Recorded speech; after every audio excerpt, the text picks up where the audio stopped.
अब बात करते हैं मौसम की। दिल्ली के अलावा शुमाली हिंद की दूसरी रियासतों में सर्दी की शिद्दत में जबरदस्त इजाफा देखा गया है।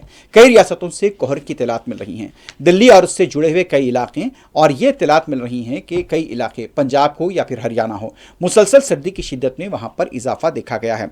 दिल्ली में ये इत्तलात मिल रही हैं कि दर्ज हरारत तकरीबन 8 से 10 डिग्री सेल्सियस के दरमियान बताया गया है और बाज़ इलाकों में कम से कम दर्ज हरारत के 5 डिग्री सेल्सियस होने की भी इत्तलात मिल रही हैं। सुबह के औकात में बाज़ इलाकों में कोहर भी देखा गया है। दूसरी तरफ जम्मू कश्मीर के कई इलाकों से खबर मिल रही है कि सर्दी की शिद्दत में ज़बरदस्त इजाफा हुआ है। बाज़ जगह पर दर्जे हरारत मनफी से नीचे चला गया है। ये डल झील का मंजर है। अक्सर रोज़ ही हम आपको ये मंजर दिखाते हैं। यहाँ पर ऊपरी सतह आप देख सकते हैं कि बर्फ़ जमी हुई देखी गई है। डल झील के अंदर गुज़िश्ता 10 से 15 दिनों से मुसलसल ये सूरत हाल नज़र आ रही है। झील के ऊपरी सतह को यहाँ पर बर्फ़ जमी हुई देखी गई है। कश्तियों को यहाँ पर चलाने में बाज़ औक़ात मुश्किलात भी पेश आ रही हैं।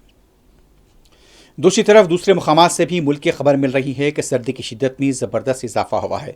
उत्तर प्रदेश, पंजाब, हरियाणा से भी खबर मिल रही है और ये महाराष्ट्र के मुंबई का मंजर है। सुबह के वक्त है, आप देख सकते हैं कि कोहर भी है यहाँ पर और सर्दी की शिद्दत में भी यहाँ पर इजाफा बताया जा रहा है। हरियाणा के चंडीगढ़ का भी आपको नज़ारा कराते हैं। चंडीगढ़ में भी कड़ाके की सर्दी है और कई मुकामात पर यहाँ देखा गया है कि गहरा कोहर भी नज़र आ रहा है। सुबह के औक़ात में ख़ास तौर पर सर्दी की शिद्दत और फिर कोहर यहाँ पर आम जिंदगी पर इसका असर बताया जा रहा है। हद बसारत यहाँ पर मुतासिर हुई है गहरे कोहर की वजह से।